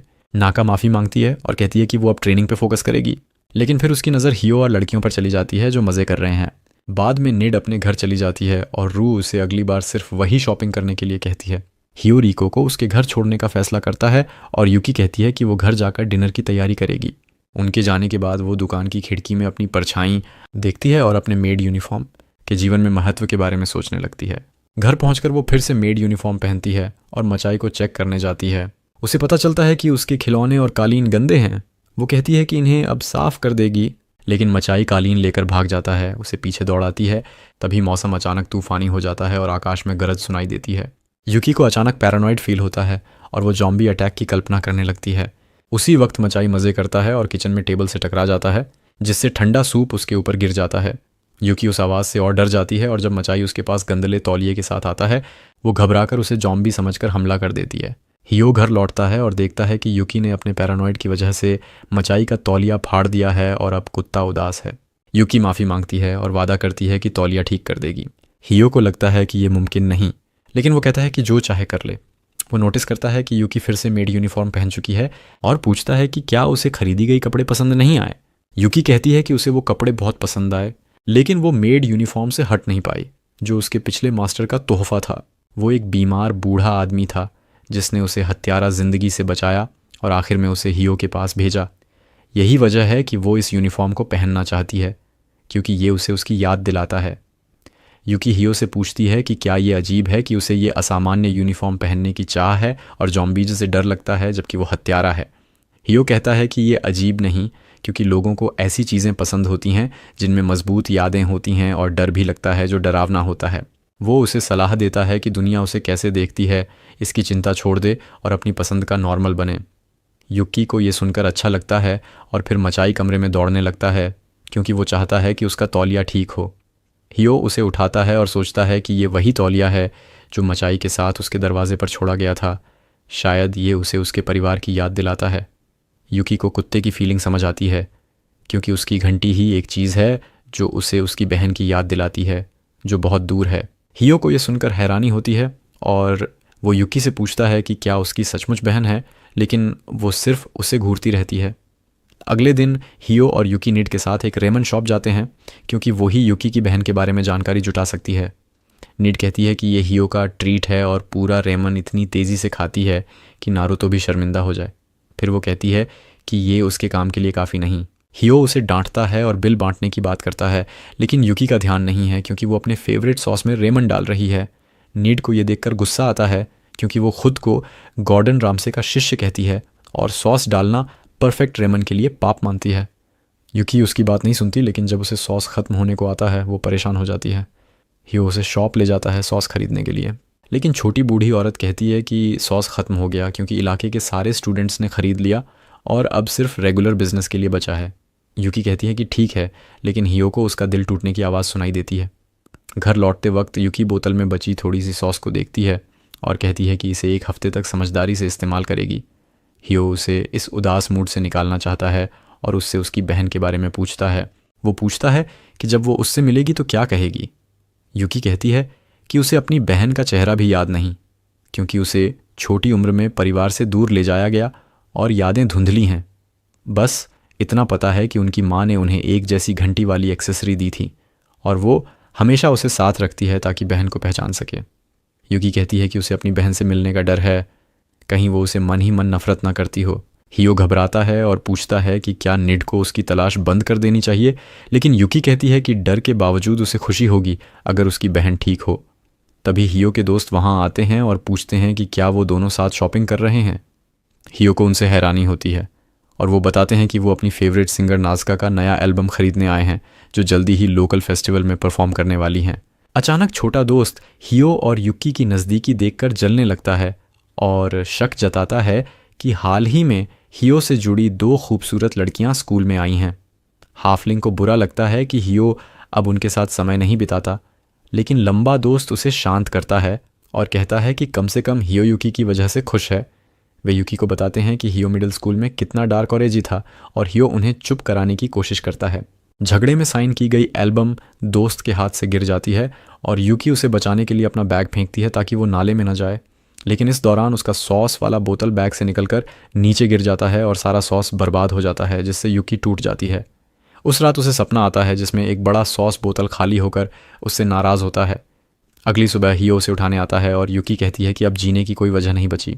हियो उसे तसल्ली देता है कि अगले हफ्ते सॉस खरीद लेंगी और युकी बताती है कि उसे दूसरा सपना भी आया था, लेकिन डिटेल्स नहीं बताती। अगली रात भी युकी को वही डरावना सपना आता है और वो हियो के कमरे में दौड़कर जाती है। उसे डर के मारे अकेले सोने की हिम्मत नहीं होती। हियो घबराता है और कहता है कि उसे आने वाली टेस्ट के लिए रात जागना है, तो वो उसके साथ जागकर उसकी हिम्मत बढ़ाएगा। कॉफ़ी पीते वक्त युकी अचानक कहती है कि हियो का चरित्र बहुत अच्छा है और पूछती है कि क्या उसने कभी किसी से नफ़रत की। हियो सोचता है और कहता है कि नफ़रत नहीं, लेकिन अपने पिता से उसे कुछ बातों की नापसंदगी रही जो फैमिली रिलेशनशिप का हिस्सा है। उसकी बातें युकी को उसकी बहन की याद दिलाती हैं जो कहती थी कि उसे नफ़रत है। वो अपने कमरे में लौट जाती है और कहती है कि वो हियो को डिस्टर्ब कर रही है। सोते वक्त उसे सपना आता है जिसमें खाली सॉस बोतल कहता है कि उसने उसे और अपनी बहन को छोड़ दिया और अब सब उसे नफ़रत करते हैं क्योंकि वो कोल्ड ब्लडेड किलर है। बोतल उसे दिखाता है कि हियो और रिको भी उससे नफ़रत करते हैं। फिर उसका अतीत खोलता है। बचपन में युकी एक जीनियस थी। 7 साल की उम्र में 15 भाषाएं बोल सकती थी। उसकी क्यूटनेस और इंटेलिजेंस की वजह से वो सेलिब्रिटी बनने वाली थी, लेकिन उसे सिर्फ माता पिता को खुश करना था। वे खुशहाल थे, लेकिन 7वें बर्थडे पर एक अनपेक्षित मेहमान आया। सपने में युकी उन्हें रोकने की कोशिश करती है क्योंकि उसे पता है कि बुरा होने वाला है। माता पिता सपने से गायब हो जाते हैं और युकी रोने लगती है क्योंकि बोतल कहता है कि हथियारों ने उन्हें मारा ताकि उसे ले जाएं और उसकी बहन भी इसमें थी। युकी अपने भयानक अतीत से गुजरती है जहां माता पिता की मौत के बाद उसकी भावनाएं ख़त्म हो गईं और वो हत्यारा बनने की ट्रेनिंग में चली गई। जब बहन को ये पता चला, उसने युकी से नफ़रत जताई और माँ की दी हुई घंटी फेंक दी। आवाज़ बार बार कहता है कि उसे हत्यारा ही रहना है क्योंकि यही उसका मकसद है। युकी खोई खोई महसूस करती है। तभी आवाज़ उसके टीचर की बन जाती है और वो उसे सामने पाती है जो उसे काम पर लौटने को कहता है। अचानक युकी जागती है जब हियो उसका नाम पुकारता है। वो पूछता है कि क्या वो ठीक है, क्योंकि उसे सोते वक्त उसकी आहें सुनाई दी। वो अचानक उसे ज़ोर से गले लगा लेती है और बिस्तर पर खींच लेती है। हियो कांपने लगता है क्योंकि ये सिमुलेशन उसके लिए बहुत है। युकी माफ़ी मांगती है कि वो ज़ोर डाली, लेकिन कहती है कि उसे ऐसा करने दो क्योंकि उसे इसकी ज़रूरत है। हियो महसूस करता है कि वो डर से कांप रही है और पूछता है कि क्या उसे बुरा सपना आया। युकी मानती है और कहती है कि ये अतीत का सपना था जिसके बारे में बात नहीं करना है। हियो अचानक उसकी पीठ थपथपाने लगता है जैसे उसकी माँ उसे डर से बचाती थी और ये युकी को सोने में मदद करता है। अगले दिन स्कूल में हियो के दोस्त हैरान होते हैं जब युकी उनसे आने वाले फेस्टिवल के बारे में पूछती हैं। वे पूछते हैं कि उसे मशहूर कात्सुडा फेस्टिवल कैसे नहीं पता, जो स्कूल का बड़ा ट्रेडिशन है। इसमें म्यूज़िक, स्पोर्ट्स और कल्चरल फेस्टिवल शामिल हैं जिसमें सभी क्लास हिस्सा लेते हैं और विजेता को खास कात्सुडा सॉस मिलता है। युकी सॉस सुनकर लार टपकाने लगती है, लेकिन दोस्त कहते हैं कि फ्रेशमैन होने की वजह से उन्हें शायद पोडियम भी न मिले। वे कहते हैं कि कल्चरल फेस्टिवल रिजल्ट में सबसे महत्वपूर्ण है और एग्ज़ाम के मार्क्स भी गिने जाते हैं। इस पर हियो युकी से उसकी हाल की टेस्ट के बारे में पूछता है और वो दिखाती है कि उसे 42 मार्क्स मिले, जो पासिंग ग्रेड से थोड़ा ऊपर है। वो इससे गर्वित है, लेकिन जब उसे पता चलता है कि क्लास का औसत मार्क्स भी फेस्टिवल में गिना जाता है, वो डर जाती है कि वो अकेले क्लास का औसत गिरा देगी। हियो उसे शांत करता है और कहता है कि पास होना ही काफ़ी है। बाद में हियो और युकी निट से मिलते हैं और अपनी वीकली कात्सुडा ब्रेड की कोटा लेते हैं। युकी निट का शुक्रिया अदा करती है क्योंकि उसे पूरे हफ्ते सॉस की कमी खल रही थी। निट कहती है कि इसके लिए उन्हें उसका काम मुफ्त करना होगा और ब्रेड डील खत्म होगी, लेकिन युकी इसके लिए तैयार है क्योंकि उसे फेस्टिवल जीतना और सॉस चाहिए। अचानक हवा का झोंका आता है और निट देखती है कि युकी का नाम टेस्ट में लिखा है। वो हैरान होती है कि ये कैसे हुआ, लेकिन हियो सॉल गुडमैन बनकर कहता है कि नाम पहले से था, बस निट ने नहीं देखा। निट समझ जाती है कि उसे चकमा दे दिया गया और इस बार हियो को जाने देती है। निट जाने के बाद हियो युकी से पूछता है कि उसने क्या किया और वो कहती है कि ये उसका काम नहीं, नाम लिखने वाली दीवार के पीछे छिपी है। युकी उसे धन्यवाद देने जाती है गुलाबी बालों वाली लड़की नाका वही है जो बाजार में उन्हें देख रही थी। वो लाल हो जाती है जब यूकी पास आती है। वो हकलाती है लेकिन खुद को उनकी क्लासमेट बताती है और यूकी को कहती है कि उसे फेस्टिवल जीतने का तरीका पता है। असल में नाका हिकागे फैमिली की वंशज है जिन्होंने पीढ़ियों से मार्शल आर्ट्स सिखाए हैं। नाका अभी अपनी स्किल्स सीख रही है जिसकी देखरेख उसका बड़ा भाई ताका करता है। वो बाहर से सख्त है लेकिन अंदर से बहन की बहुत परवाह करता है। वो स्कूल का स्टूडेंट काउंसिल प्रेसिडेंट भी है जहाँ हियो पढ़ता है और वो युक्की से खासा सावधान है क्योंकि वो नाका की क्लास में है और उसका बैकग्राउंड रहस्यमयी है। वो सोचता है कि युकी उसकी बहन के लिए ख़तरा हो सकती है, इसलिए उसकी जांच करने का फ़ैसला करता है। इस बीच स्कूल फेस्टिवल शुरू हो जाता है और हियो की क्लास का थीम एनिमल कैफ़े है। हियो, युकी और नाका बैकस्टेज कैंडीज पैक कर रहे हैं। नाका बताती है कि उसके भाई ने कभी उसकी तारीफ़ नहीं की। वो परफेक्शनिस्ट है और वो क्लमसी है, इसलिए वो इस मौके का इस्तेमाल करना चाहती है ताकि भाई उसे नोटिस करे। नाका की एक और वजह है लेकिन वो युकी के सामने शर्माती है। हियो देखता है कि नाका युकी के आसपास हमेशा घबराती है और सोचता है कि उसके दिमाग में क्या चल रहा है। वो नाका का शुक्रिया अदा करता है कि उसने पहले ही इवेंट के बारे में बता दिया। सिस्सा, ये कोप्स एंड रॉबर्स का गेम होगा जिसमें एथलेटिक स्किल्स मायने रखेंगी। अचानक एक आदमी कात्सुड़ा सॉस की बड़ी कॉस्ट्यूम में आता है और युकी घबरा जाती है। कॉस्ट्यूम में हियो का दोस्त टीजीए होता है जो सॉस का बड़ा फ़ैन है और कहता है कि वो इसी में इवेंट में हिस्सा लेगा क्योंकि कोई उसे हरा नहीं सकता। टीजीए को भरोसा है कि उसकी टीम, जिसमें युकी और नाका हैं, पहला पुरस्कार जीतेगी। हियो कहता है कि उसने नाका को फिजिकल एजुकेशन में ज़्यादा एक्टिव नहीं देखा और वो नर्वस होकर कहती है कि वो ध्यान नहीं खींचना चाहती। युकी उसे चिंता न करने को कहती है और भरोसा दिलाती है कि वो नाका के भाई की टीम को हराएगी। नाका भी यही दोहराती है और ताका, जो कैफ़े में नाका पर नज़र रखने आया था, गुस्से में आ जाता है। बाद में हियो और दोस्त लंच करते हैं तो टीजीए कहता है कि वो सॉस कॉस्ट्यूम में इवेंट करेगा ताकि मीडिया का ध्यान खींचे, जिससे हियो चिंतित हो जाता है क्योंकि युकी का चेहरा न्यूज़ में आने से उसकी सेफ्टी खतरे में पड़ सकती है। वो कुछ पूछ पाता इससे पहले उसकी बहन और छोटा दोस्त वहाँ आते हैं और हियो और टीजीए उनसे बात करने चले जाते हैं। इस बीच नाका हिचकिचाते हुए युकी से पूछती है कि क्या वो उसकी दोस्त बन सकती है। युकी बिना हिचक मान जाती है और नाका खुश हो जाती है। लेकिन हियो जब उसे और युकी को कल्चरल फेस्टिवल देखने बुलाता है, वो बहाने से भाग जाती है कि उसका कुछ काम है। हियो युकी से पूछता है कि वे क्या बात कर रही थीं और बदले में युकी पूछती है कि दोस्ती आखिर होती क्या है। दूसरी तरफ खुशनाका स्टूडेंट काउंसिल की जासूसी करने जाती है ताकि गेम के बारे में और जान सके और युकी की मदद कर सके। लेकिन जो वो देखती है वो उसे हैरान कर देता है। जल्दी ही कंपटीशन शुरू होता है और सेलिब्रिटी होस्ट नास्का उनके साथ ज्वाइन करती है। उनका पार्टनर बताता है कि मुख्य इवेंट एक वर्सेस 3 का टैग गेम है जिसमें स्टूडेंट काउंसिल प्रेसिडेंट ताका को 3 स्टूडेंट्स को पकड़ना है। अगर कोई भाग जाए तो उनकी टीम जीत जाती है। लेकिन गेम को रोचक बनाने के लिए सभी को क्लास के थीम से मेल खाते यूनिफॉर्म पहनने होंगे। यही नाका ने पहले सुना था और वो युकी से माफ़ी मांगती है। युकी कहती है कि दोस्त मुश्किल वक्त में एक दूसरे की मदद करते हैं, जैसा हियो ने बताया। उसे नया नियम पसंद है क्योंकि वुल्फ कॉस्ट्यूम उसका चेहरा छुपा देता है ताकि हत्यारे उसे न पहचाने। इस बीच ताका बहन पर गर्व करता है लेकिन चेहरे पर नहीं दिखाता और नाका उसे देखकर नर्वस होकर युकी के पीछे छिप जाती है। ये देखकर ताका गुस्से में आ जाता है और गेम शुरू होते ही वो प्रतिभागियों को एक एक करके हरा देता है। अब सिर्फ युकी की टीम बची है और टीजीए उत्साहित होकर ताका से एक एक का चैलेंज करता है लेकिन तुरंत हार जाता है। इसके बाद ताका गुस्से से युकी की तरफ देखता है जो समझ जाती है कि उसे लड़ना पड़ेगा। ताका उस पर हमला करता है लेकिन युकी उसका हाथ ज़ोर से पकड़ लेती है ताकि वो उसे न फेंके। वो उसकी पूंछ पकड़कर फ़ायदा लेना चाहता है। तभी नाका अपनी इकलौती दोस्त को बचाने के लिए खुद को कुर्बान कर देती है। वो स्मोक बम फेंकती है और जब धुआं छंटता है ताका नाका को फेंक देता है बजाय युकी के, जो सुरक्षित रहती है। युकी सोचती है कि नाका ने ऐसा क्यों किया, लेकिन फिर हियो की बात याद आती है कि दोस्त वो होते हैं जो एक दूसरे के लिए हंसी मजाक और गंभीर चीज़ें करते हैं। वो सोचती है कि नाका के लिए क्या कर सकती है। दूसरी तरफ ताका सदमे में है क्योंकि उसने पूरी ताकत से बहन को फेंका। वो युकी को घूरता है और वो जानती है कि भाग सकती है, लेकिन दिक्कत यह है कि ताका से कात्सुड़ा सॉस की महक आ रही है जिससे वो दूर नहीं जा पाती। अचानक वो उस पर झपटता है लेकिन युकी सीधे टकराती है और उसे रोक लेती है। सब, खासकर ताका, हैरान है कि कोई उसकी ताकत से टक्कर ले सकता है, लेकिन युकी के दिमाग में सिर्फ खाना है। ताका कहता है कि वो किसी को अपनी बहन और उसकी दोस्ती के बीच नहीं आने देगा, खासकर अगर इरादे गलत हों। वो युकी को बताता है कि दोस्ती उसकी बहन के लिए कितनी खास है और उसे पहले भी इसकी वजह से दुख हुआ, वो दोबारा नहीं होने देगा। वो युकी को फेंकने की कोशिश करता है लेकिन युकी उसकी ताकत का इस्तेमाल कर उसे ज़मीन पर पटक देती है जिससे दर्शक दंग रह जाते हैं। फिर वो गोल पोस्ट की तरफ दौड़ती है जहाँ नाका उसका इंतज़ार कर रही है। बचे 20 सेकंड हैं और तका वो उसे हराने के लिए पीछे दौड़ता है। यूकी सीधे नाका के पास जाती है और कहती है कि उसे पहले दोस्ती का मतलब नहीं पता था, लेकिन अब समझ आई। वो कहती है कि अगर नाका के लिए ख़ास बन सके तो उसे खुशी होगी, और फिर उसके सामने घुटने टेक देती है। नाका लाल हो जाती है, लेकिन तभी ताका वहाँ पहुँचता है और यूकी को पकड़ लेता है। ठीक व्हिसल बजने से पहले वो आखिरी पल में पकड़ी जाती है, और हालांकि वो नाका को छूकर उसे आज़ाद कर देती है, वो जेल से बाहर नहीं निकलती, जिससे उनकी टीम हार जाती है। ताका जीत जाता है और यूकी हक्की बक्की रह जाती है, क्योंकि दूसरा स्थान मतलब कोई कात्सुडा सॉस नहीं। वो सुन्न हो जाती है और मीडिया मैदान पर आकर मुख्य खिलाड़ियों का इंटरव्यू लेने लगता है।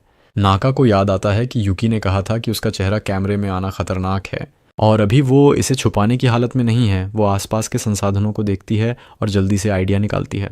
वो फिर स्मोक बम फेंकती है और कुछ सेकंड में टीजीए को वुल्फ कॉस्ट्यूम और यूकी को सॉस कॉस्ट्यूम पहना देती है। हियो और रिको वहीं पहुंचते हैं क्योंकि वो यूकी और नाका की चिंता में थे। नाका कहती है कि वो सुरक्षित हैं और उन्हें मैदान से दूर ले जाती है। मीडिया ताका और टीजीए के चारों तरफ घिर जाता है। वे स्कूल के पीछे इमारत में जाते हैं जहां नाका माफ़ी मांगती है कि उनकी टीम हारी, लेकिन यूकी कहती है कि ये उसकी गलती है क्योंकि उसे नियम समझ नहीं आए। वो कहती है कि दोस्त सफलता और असफलता शेयर करते हैं। नाका भावुक हो जाती है। ताका और उसके साथी वहां आते हैं और नाका को घर ले जाने को कहते हैं। बड़ा भाई यूकी को घूरता है और सोचता है कि वो नाका को गलत राह पर ले जा रही है। रात में हियो यूकी को छत पर अकेली पाता है जहां बाकी स्टूडेंट्स कंसर्ट का मज़ा ले रहे हैं। वो उसे अपने जटिल फीलिंग्स के बारे में बताती है और हियो इसे इस तरह समेटता है कि उसे फेस्टिवल में मज़ा आया। यूकी को लगता है कि वो सही है। हियो कहता है कि हालांकि इस बार हार गए, अगली बार जीतने की कोशिश कर सकते हैं। यूकी को ये सुनकर हैरानी होती है क्योंकि वो इतने दूर तक सोचने की आदत नहीं रखती थी। उसे लगता था कि कभी भी मर सकती है, लेकिन अब उसे आने वाले कल की उम्मीद जगी है। अगले दिन हियो और यूकी नाका को घर बुलाते हैं और वो अपनी निंजा स्किल्स दिखाती है, शिकिकन्स को टारगेट पर फेंक कर। वे तालियां बजाते हैं और नाका शर्माते हुए कहती हैं कि वो इतनी टैलेंटेड नहीं, असली दमखम तो उसके भाई में है। वो कहती है कि कभी कभी उसे लगता है कि ये ताकत और जिम्मेदारी ना होती तो ज़िंदगी आसान होती। यूकी को उसकी बातें छू जाती हैं और वो कहती है कि उसे भी समझ आता है। वो भी नॉर्मल बनना चाहती है और वे अपनी साझी ख्वाहिशों पर बंधने लगते हैं। जबकि हियो मुस्कुराता है, तभी नेट पीछे से आती है और कहती है कि हियो अब अपने हारेम का रास्ता बना रहा है जिसमें 2 क्यूट लड़कियां हैं। वो खुद को तीसरा ऑप्शन बताती है और हियो घबरा जाता है। उधर यूकी नाका को चाकू फेंकने की स्किल दिखाती है और निड हियो से चिपक कर पूछती है कि क्या वो उसे छूना चाहेगा। अगले ही पल यूकी का चाकू निड की लॉलीपॉप तोड़ देता है। वो माफ़ी मांगती है कि हाथ फिसल गया और वो पेड़ पर निशाना लगाने की कोशिश कर रही थी। निड गुस्से और डर में है, लेकिन खुलकर कुछ नहीं कहती।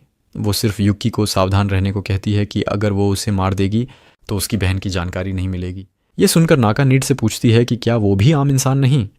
निड खुद को पेश करने की कोशिश करती है, लेकिन निड कहती है कि उसे पता है कि नाका निंजा फैमिली की बेटी है। वो जानकारी इकट्ठा करके बेचने वाली है और नाका का चेहरा पकड़कर कहती है कि उसे पता है कि यूकी का नाम टेस्ट में उसने लिखा था। नाका डर जाती है, लेकिन निड को यूकी की हत्या भरी नज़र देखकर वो पीछे हट जाती है। कुछ देर बाद निड बताती है कि उसे चीन में मिशन के लिए जाना है जहाँ शायद यूकी की बहन की जानकारी मिले, लेकिन वो गहराई से नहीं खोजेगी क्योंकि ड्रैगन 9 से टकराने का खतरा है, जो यूकी का पुराना ठिकाना था। यूकी कहती है कि वहाँ उसे सिर्फ अपने मास्टर के अलावा कोई नहीं पता। फिर निड विदा लेती है और कहती है कि क्रिसमस साथ में इंटीमेट बिताएं। हियो घबराता है और अचानक नाका पूछती है कि क्या हियो और यूकी सचमुच डेटिंग कर रहे हैं, भले ही वे गज़न हों। हियो घबराकर इनकार करता है और कहता है कि वो यूकी के साथ इतने करीब नहीं। वो नाका से पुष्टि चाहता है, लेकिन यूकी उसे घूरती रहती है, जो पुराने संगठन के बारे में सोच रही थी। वो कहती है कि उसे अचानक एहसास हुआ कि वहाँ वो हमेशा अकेली थी, लेकिन अब उसके पास बचाने के लिए लोग हैं। हियो सोचता है कि यूकी का प्यार फैमिली जैसा है, न कि रोमांटिक, और वो इससे खुश है। अचानक बर्फ़बारी शुरू होती है और हियो को एक मैसेज मिलता है। उसके पापा ने उसे खबर दी कि वो अगले दिन क्रिसमस के लिए घर लौटेंगे। क्रिसमस का दिन है और उनके पिछवाड़े में मोटी बर्फ़ जमी है। मचाई तुरंत बाहर कूद पड़ता है खेलने के लिए। हेडो एक छोटा स्नोमैन बनाता है और यूकी उसे कॉपी करने की कोशिश करती है, लेकिन उसकी स्कल्पिंग स्किल बहुत कमज़ोर है। उसका स्नोमैन हर तरफ से बेडौल हो जाता है। हियो उसे कहता है कि उसे परेशान ना होने दे, क्योंकि ये उसकी खासियत को दिखाता है, और यूकी उसे मान लेती है। लेकिन फिर मचाई उनकी तरफ कूदता है और सिर्फ यूकी का स्नोमैन तोड़ देता है, जिससे वो टूट जाती है। हेडो उसे भूल जाने को कहता है, जो उसे और दुखी कर देता है। लेकिन फिर हेडो को उसके पापा का फ़ोन आता है और वो अंदर चला जाता है रिसीव करने के लिए। वो पूरे वक्त असहज लग रहा था और फिर यूकी को बताता है कि वो थोड़ी देर के लिए रिको के घर जा रहा है। यूकी समझ जाती है, लेकिन उसकी एक रिक्वेस्ट होती है। हियो अपनी मम्मी के घर से लौटता है और उसे बहुत ठंड लग रही होती है। वो सोचता है कि यूकी ने उसे बाजार में मिलने के लिए क्यों बुलाया, क्या वो बाहर खाना खाना चाहती है। तभी अचानक वो एक बड़ी भीड़ देखता है जो कुछ देख रही होती है। वो भी शामिल हो जाता है और हैरानी से पाता है कि वो लोग यूकी को देख रहे हैं जो मॉडल की तरह ड्रेसअप की हुई है और हेडो का इंतज़ार कर रही है। वो अपनी स्कार्फ हेडो के गले में डालती है और कहती है कि उसने उसे गर्म कर रखा था। हेडो घबरा जाता है क्योंकि उसे लगता है कि लोग सोचेंगे कि वो दोनों डेट कर रहे हैं। ये सब क्रिसमस पर हो रहा है, लेकिन यूकी उसका हाथ पकड़ती है और कहती है कि यही उसका इरादा है। वो हेडो से कहती है कि उन्हें डेट करना चाहिए और हेडो कांपने लगता है, सोचता है कि इसका क्या मतलब है। यूकी बताती है कि जब उसने सुबह हेडो को परेशान और असहज देखा तो उसने रिको से सलाह ली और रिको ने उसे डेट पर ले जाने को कहा ताकि उसका मूड ठीक हो सके। यूकी कहती है कि वो चाहती है कि हेडो खुश रहे, खासकर क्रिसमस पर। शर्मिंदा हेडो उसकी प्यारी पेशकश मान लेता है। वे हाथ में हाथ डाले बाजार में चलते हैं और हेडो फिर से यूकी के साथ अपने रिश्ते के बारे में सोचने लगता है। अचानक बर्फ़ गिरना शुरू हो जाती है और हेडो कहता है कि उसे बर्फ़ बहुत पसंद है। यूकी हंसने और शर्माने लगती है क्योंकि उसका नाम भी बर्फ़ स्नो का मतलब रखता है। वो कहती है कि उसे पता है हेडो उसकी बात नहीं कर रहा, लेकिन बर्फ़ पसंद करने की बात सुनकर उसे अच्छा लगता है। हेडो लाल हो जाता है, उसका दिल तेज़ी से धड़कता है, लेकिन वो यूकी की तरफ खींचा चला जाता है। अगले दिन रिको अपने भाई के पास आती है और बताती है कि उसने यूकी की डेट आउटफिट चुनने में मदद की थी ताकि उसका असर हेडो पर पूरा पड़े। हेडो अभी भी कल की घटना से हक्का बक्का है और रिको से पूछता है कि क्या वो यकीन से कह सकती है कि यूकी को उससे प्यार है। उसे यकीन करना मुश्किल है, लेकिन रिको को भरोसा है कि यूकी उसे बहुत पसंद करती है, हालांकि उसे अपनी फीलिंग्स का एहसास नहीं है। हेडो को अभी भी यकीन नहीं होता, तो रिको एक ऐप निकालती है जो कपल्स नहीं बने लोगों की लव कंपैटिबिलिटी चेक करता है। हेडो ऐसे ऐप्स पर भरोसा नहीं करता, लेकिन रिको कहती है कि ये काफ़ी सटीक है। रिको बताती है कि उसकी एक दोस्त ने इस ऐप के स्कोर देखने के बाद अपने क्रश को प्रपोज किया और अब वे डेट कर रहे हैं। वो हेडो से सवाल पूछना शुरू करती है यूकी के साथ उसके इंटरेक्शन के बारे में और जवाब पॉजिटिव आते हैं। हेडो खुद को लेकर ज़्यादा सोचने लगता है क्योंकि सवाल धीरे धीरे सीधे होने लगते हैं। आखिर में रिको पूछती है कि क्या उसने या यूकी ने कभी एक दूसरे को नॉन रोमांटिक तरीके से पसंद करने की बात कही है। हेडो झूठ बोल देता है और कहता है कि नहीं कहा। सिर्फ एक नेगेटिव जवाब से उसकी और यूकी की म्यूचुअल अफेक्शन स्कोर 96% आती है। रिको कहती है कि हेडो और यूकी पहले से ही एक कपल हैं। हेडो शर्म से लाल हो जाता है और तभी यूकी ग्रॉसरी शॉपिंग से लौटती है। हेडो को उससे आम बातें करने में कोई दिक्कत नहीं होती, लेकिन रिको उन्हें चैन से नहीं बैठने देती। वो अचानक यूकी से वही सवाल पूछने लगती है जो उसने हेडो से पूछे थे। हर सवाल के साथ हेडो शर्माता जाता है। यूकी हर सवाल का जवाब हाँ में देती है और उसका स्कोर 100% आता है। अब रिको को पूरा यकीन हो जाता है कि उसके भाई और उसकी मेड के बीच 196% म्यूचुअल अफेक्शन है। वो सोचती है कि यूकी जल्द ही उसकी भाभी बनने वाली है। बाद में वे आरामदायक टेबल के नीचे डिनर करते हैं और रिको हेडो के बारे में शर्मिंदगी भरी बातें बताने लगती है। हेडो घबरा जाता है क्योंकि वो नहीं चाहता कि यूकी उसकी बच्ची वाली साइड देखे। रिको समझ जाती है और यूकी को भी यही बताती है। हेडो गुस्से में आ जाता है और अपनी बहन को सबक सिखाने की सोचता है। वो टेबल के नीचे उसे लात मारने की कोशिश करता है, लेकिन कई बार कामयाब होने के बाद भी रिको कोई रिएक्शन नहीं देती। वो सोचता है कि क्या गलत है और टेबल के नीचे झांकता है, जहां उसे हैरानी होती है कि वो पूरे वक्त यूकी को लात मार रहा था। ये उसके लिए बस हल्का सा धक्का था, लेकिन यूकी लाल हो गई, सोचकर कि हेडो फिल्मों जैसे अंडर द टेबल फ्लर्टिंग की कोशिश कर रहा है। हेडो भी घबरा जाता है जब उसे पता चलता है कि वो पिछले 5 मिनट से क्या कर रहा था। दोनों के लाल होने पर रिको घोषणा करती है कि ये दोनों लव बर्ड्स के बीच कोई सीक्रेट ज़रूर है। अगली सुबह हेडो यूकी को अपने बगल सोते हुए पाता है और अचानक शर्म से भर जाता है। वो चुपचाप बिस्तर से निकलता है और यूकी से कुछ छिपाते हुए बाहर चला जाता है। बाहर निकलकर हेडो खुद को कोसता है क्योंकि वो अपनी फीलिंग्स से समझौता नहीं कर पा रहा। लेटली यूकी को बहुत सारे बुरे सपने आ रहे थे और हेडो ने उसे कहा था कि अगर उसे अच्छा लगे तो उसके बगल सो सकती है। यूकी ने यह ऑफ़र तुरंत मान लिया, लेकिन अब हेडो को अपने बोलने का पछतावा हो रहा है क्योंकि यूकी के पास रहने से वो असहज महसूस करता है। उसे लेटली नींद भी पूरी नहीं आ रही क्योंकि यूकी हमेशा पास होती है। वो सोचता है कि अब क्या करना चाहिए। तभी यूकी दरवाज़ा खोलती है और पूछती है कि क्या वो ठीक है। हेडो कहता है कि आज साल का बड़ा साफ़ सफाई वाला दिन है, इसलिए वो जल्दी उठ गया, लेकिन ये बहाना बनाया हुआ है। सुबह होने के बाद हेडो को एहसास होता है कि वो हमेशा डरपोक नहीं रह सकता।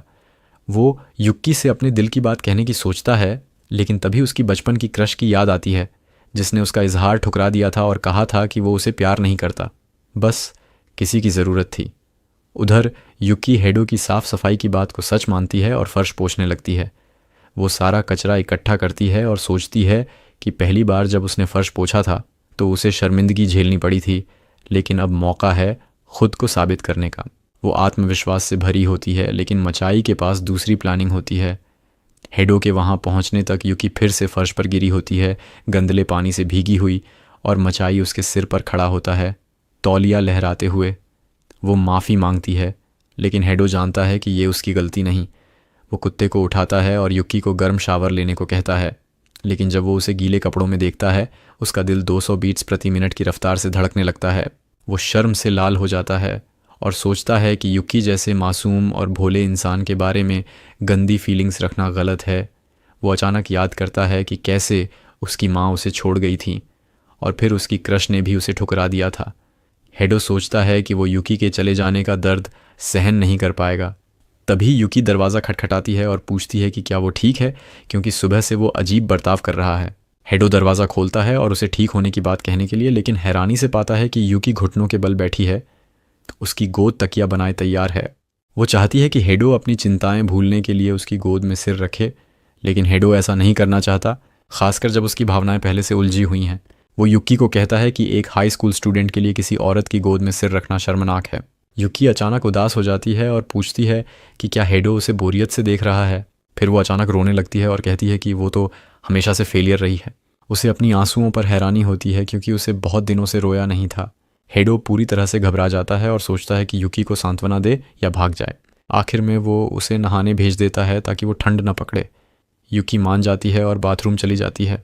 हेडो को एहसास होता है कि उसने उसकी भावनात्मक टूटन का सबसे बुरा जवाब दिया। वो सोचता है कि उसके साथ क्या गलत हो रहा है। उधर बाथरूम के दूसरी तरफ यूकी भी यही सोचती है। उसके बाद यूकी बहुत भावुक हो जाती है और छोटी छोटी बातों पर रोने लगती है, बिना गलती के भी माफ़ी मांगती है। पहले वो तब रोती है जब हेडो कहता है कि उसने रेडिश खरीदना भूल गई। फिर जब वो कहता है कि मचाई बहुत मोटा हो रहा है, तो वो फिर से रोती है, क्योंकि वो उसे ज़्यादा खिला रही थी। हालात इतने ख़राब हो जाते हैं कि वो सड़क पर बिल्लियों की लड़ाई या पेड़ से पत्ते गिरने पर भी रोने लगती है। हेडो उसे समझाता है कि ये उसकी गलती नहीं, लेकिन उसे बेहतर महसूस कैसे कराए ये नहीं पता। वो फिर भी उसे बुरे सपनों के वक्त अपने बगल सोने देता है, जिससे उसे नींद नहीं आती। वो न्यू ईयर ईव के दिन में झपकी लेने की सोचता है, जबकि यूकी काम में व्यस्त होती है। थोड़ी देर में वो उसे ग्रॉसरी शॉपिंग के लिए पूछने आती है, लेकिन हेडो गायब होता है और एक नोट छोड़ जाता है कि वो जल्द लौटेगा। यूकी थोड़ा उदास हो जाती है, लेकिन मचाई के साथ शॉपिंग के लिए निकल जाती है। उसका आम बाज़ार बंद होता है क्योंकि साल का आखिरी दिन है, तो उसे सुपरमार्केट जाना पड़ता है, जो उसके लिए नया माहौल होता है। वो डिनर के लिए रोस्ट बीफ खरीदने का फैसला करती है, लेकिन घर लौटने पर पाती है कि हेडो डिनर बना रहा है और उसने भी रोस्ट बीफ ला रखा है। यूकी अचानक रोने लगती है और माफ़ी मांगती है कि उसने फिर से गलती कर दी। थोड़ी देर में वो शांत हो जाती है, लेकिन डिनर शुरू होते ही फिर से रोने लगती है। हेडो इसे देखकर बेबस महसूस करता है, क्योंकि वो यूकी को खुश करने की कोशिश में उसे रो रहा है। उस रात वो सोफे पर सोने का फैसला करता है और यूकी उसे कंबल ओढ़ा देती है। अगले दिन न्यू ईयर होता है और रिको हेडो और यूकी को साल का पहला मंदिर विजिट के लिए ले जाने आती है। यूकी कहती है कि ये मुश्किल होगा, क्योंकि हेडो बहुत गहरी नींद में सोया हुआ है और वो उसे उठा नहीं पा रही। रिको को बुरा लगता है कि वो ऐसे खास दिन पर देर से सो रहा है, क्योंकि ये नया साल भी है और उसका बर्थडे भी। यूकी ये सुनकर रोने लगती है, क्योंकि उसे अपने मास्टर का बर्थडे तक नहीं पता था। रिको को उसकी रोने की बात चौंकाती है और यूकी कहती है कि उसके आंसू गलत चल रहे हैं, हर छोटी बात पर निकल आते हैं। वो कहती है कि वो आंसुओं को रोक नहीं पाएगी, इसलिए अंदर ही रहेगी।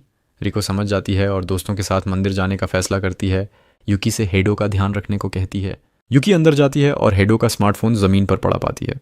तभी नाका उसे मैसेज करती है कि वो हेडो और यूकी के साथ मंदिर जाना चाहती है। यूकी उसके साथ चली जाती है और मंदिर में नाका को ट्रेडिशनल कपड़ों में देखती है, जबकि वो फैशनेबल आउटफिट में होती है। नाका को हैरानी होती है कि यूकी अकेली आई, लेकिन बड़ा झटका तब लगता है जब उसे पता चलता है कि उसे साल के पहले मंदिर विजिट का महत्व नहीं पता।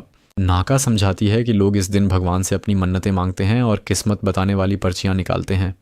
यूकी पर्ची निकालने का फैसला करती है, लेकिन जब उसे पता चलता है कि उसकी किस्मत अनिश्चित है और उसे कई चीज़ों से दूर होना पड़ सकता है, तो वो रोने लगती है। नाका उसे बाहर ले जाती है, जहाँ यूकी कहती है कि ये मतलब है कि वो इस साल हीडो से दूर हो जाएगी। वो कहती है कि हीडो का उसकी तरफ रवैया अचानक बदल गया है और वो उससे दूरी बना रहा है। वो फिर रोने लगती है, कहती है कि हीडो को अब उसकी ज़रूरत नहीं और वो उसे छोड़ देगा। नाका को समझ नहीं आता कि उसे कैसे सांत्वना दे, तो वो अपनी कहानी सुनाती है जब उसे अपनी माँ की मौत पर आंसू नहीं रुक रहे थे। यूकी और ज़ोर से रोने लगती है। नाका कहती है कि उसकी माँ कहती थी कि आंसू तब निकलते हैं जब दिल में बहुत सारी भावनाएं दब जाती हैं। वो सलाह देती है कि युक्की अपने आंसुओं को बहने दे ताकि दिल का बोझ हल्का हो सके। वो कहती है कि रोने से दुख कम होगा और वो फिर मुस्कुरा पाएगी। युकी को ये सुनकर अच्छा लगता है और नाका उसे दिल खोलकर रोने को कहती है। बाद में वे मंदिर जाकर मन्नतें मांगती हैं। युकी प्रार्थना करती है कि वो हेईडो और अपने दोस्तों के साथ रह सके। उधर हेईडो अभी भी गहरी नींद में सोया हुआ है। उसे अपने पापा का फ़ोन आता है जो आखिरकार शहर में लौटे हैं, लेकिन वो फ़ोन नहीं उठाता तो पापा खुद घर की तरफ चल पड़ते हैं। उधर युकी नाका के साथ घर वापस आती है और बताती है कि आज हीडो का बर्थडे है। नाका को एक्साइटमेंट होता है और वो युकी को अच्छा गिफ्ट लाने की सलाह देती है ताकि वो उसे अकेले में दे सके। युकी को समझ नहीं आता कि क्या दे, तो नाका पूछती है कि हीडो को क्या पसंद है। युकी का पहला ख्याल कत्सुदा स्टोर का पोर्क कटलेट होता है, लेकिन नाका कहती है कि ये बर्थडे गिफ्ट के लिए ख़ास नहीं है। युकी सोचती है और उसे एहसास होता है कि हीडो को एक्शन फिगर्स पसंद हैं, लेकिन वो नहीं जानती कि इन्हें एक्शन फिगर्स कहते हैं, और नाका को बताती है कि उसे डॉल्स पसंद हैं। लकीली नाका स्मार्ट होती है और उसे एक्शन फिगर स्टोर तक ले जाती है। युकी को एक खिलौना दिखता है जो हेडो के पास पहले से है और वो उसे लेने की सोचती है, लेकिन नाका कहती है कि ये लॉटरी जैसा है और उसे कोशिश जारी रखनी होगी। युकी मेहनत शुरू करती है, लेकिन कुछ राउंड्स के बाद उसे सिर्फ शाइनी खिलौने मिलते हैं, न कि लुकारियो जैसा टूटा हुआ। वो रोने लगती है सोचकर कि वो कुछ सही नहीं कर पाती। नाका उसे शांत करने की कोशिश करती है। तभी एक अंकल वहाँ आता है और युकी से पूछता है कि क्या वो एक स्पेल सीखना चाहती है ताकि सही खिलौना मिले। युकी को जिज्ञासा होती है और अंकल कहता है कि पहले उसे आंसू छोड़ने चाहिए क्योंकि उनमें बुरे आत्माएं रहती हैं जो आत्मविश्वास खा जाती हैं। वो बिना दवाओं के जैसे बोलता है और कहता है कि उसे दृढ़ संकल्प और मारने की चाहत रखनी होगी ताकि मशीन उसकी माने। युकी इतनी बेकरार होती है कि वो उसे मान लेती है और मशीन को धमकी देती है कि अगर इस बार सही खिलौना नहीं मिला तो उसे तोड़ देगी। नाका और अंकल उसकी तीव्रता से हैरान होते हैं, लेकिन हैरानी की बात यह है कि ये ट्रिक काम कर जाती है और उसे लुकारियो मिल जाता है। युकी खुशी से झूम उठती है और अंकल का शुक्रिया अदा करती है। अंकल बताता है कि एक बार उसे भी ऐसा मौका आया था जब वो अपने बेटे के लिए खिलौना लेने की कोशिश कर रहा था, इसलिए वो उसे अकेला नहीं छोड़ सका। वो शॉपिंग के लिए चला जाता है और युकी उसे कूल और दयालु मानती है। उधर रिको हेडो को सिर पर कराटे चॉप मारकर उठाती है और पूछती है कि वो अपने बर्थडे पर इतनी देर तक सोएगा। वो बताती है कि उनके पापा कभी भी घर आ सकते हैं। हीडो को होश आने से पहले ही युकी का नोट दिखता है कि वो मंदिर गई है। हीडो घबरा जाता है क्योंकि उसने युकी को पापा के बारे में नहीं बताया। रिको को ये अजीब लगता है कि उसने पहले क्यों नहीं बताया, क्योंकि वे साथ रहते हैं। ये बात हीडो को अंदर तक हिला देती है और वो कहता है कि परिवार के साथ बातचीत करना आसान नहीं होता। उसे वो दिन याद आता है जब माँ चली गई थी और वो पापा से कारण नहीं पूछ सका। वो उनके तलाक के पीछे की वजह भी नहीं जान सका। पापा विदेश चले गए और रेयरली घर आए, इसलिए वो मौका नहीं मिला। अचानक एक मैसेज उसे झकझोरता है नाका से, जो कहती है कि युकी को हिम्मत दे क्योंकि उसे ख़राब पर्ची मिली। कुछ सेकंड में युकी लौटती है, आंखें सूजी हुई, और जल्दी से मेड की ड्रेस पहनने चली जाती है। हीडो तुरंत बताता है कि उसके पापा लौट रहे हैं और उन्हें युकी के अस्सासिन होने का पता नहीं है। वो सुझाव देने की कोशिश करता है, लेकिन फिर सोचता है कि युकी को छिपाना उसकी मेहनत को कम करना होगा। वो कसम खाता है कि वो उसे हर हाल में बचाएगा। रिको उसे चिढ़ाती है और रिजलर कहती है, लेकिन सलाह देती है कि वो युकी से ये बातें सीधे कहे। तभी उनके पापा घर आते हैं, वही अंकल जो युकी से बाजार में मिला था। रिको उन्हें गले लगाती है, लेकिन हीडो नर्वस और दूर दूर रहता है। वो पापा को युकी के बारे में बताने का फैसला करता है। युकी नीचे आती है और तब तक पापा को उसकी सारी ज़रूरी बातें पता चल चुकी होती हैं। वे बातें करते हैं जबकि हीडियो कॉफ़ी बनाता है। पापा कहते हैं कि वो युकी के पुराने मास्टर को जानते थे, जो एक सम्मानित इंसान थे। वो बताते हैं कि कैसे युकी के पुराने मास्टर ने उनसे उसकी देखभाल करने को कहा था। हीडियो चुपचाप सुनता है और लगता है कि वो फिर से तलाक के वक्त की तरह अकेला पड़ गया है। उसे एहसास होता है कि वो हमेशा दूसरों के बारे में अनुमान लगाता है, कभी सच नहीं जानने की कोशिश नहीं करता। उधर पापा युकी से बात ख़त्म करके रिको के घर जाने की सोचते हैं। रिको कहती है कि वो हीडो के बर्थडे सेलिब्रेट करने के लिए रुकें, लेकिन पापा कहते हैं कि हीडो को बर्थडे पसंद नहीं। वो उसे 16 साल का होने की बधाई देते हैं और पापा माँ की तरफ से गिफ्ट देते हैं। फिर वो मीटिंग के लिए विदेश लौटने की बात कहते हैं, जिससे हीडो को लगता है कि फिर से पापा से खुलकर बात नहीं हो पाएगी। पापा और रिको कैब में बैठते हैं, लेकिन हीडो हिम्मत जुटाता है और कैब का दरवाज़ा पकड़ लेता है। वो पापा से पूछता है कि क्या युकी यहाँ रह सकती है। पापा उसे घूरते हैं और पूछते हैं कि वो क्या करना चाहता है। हीडो कहता है कि वो युकी को अपने साथ रखना चाहता है। पापा कहते हैं कि वो अपने फैसले पर कायम रहे और माँ को समझा देंगे। वो चले जाते हैं और हीडो को अच्छा लगता है कि पहली बार वो पापा से कुछ कह पाया। पीछे युकी खुश हो रही होती है क्योंकि हीडो ने कहा कि वो उसे साथ रखना चाहता है। सूरज डूबने लगता है और युकी उसे बर्थडे की बधाई देती है। वो उसे एक्शन फिगर गिफ्ट करती है, लेकिन हैरानी से पाती है कि उसे कसकर पकड़ने से वो टूट गया। वो फिर रोने वाली होती है, लेकिन हीडो अब उसकी फीलिंग्स समझता है। उसे एहसास होता है कि युकी कितनी तनाव में रही होगी जब वो ईमानदारी से बात करने से बच रहा था। वो अब ऐसा नहीं करना चाहता और अपने दिल की बात कहता है।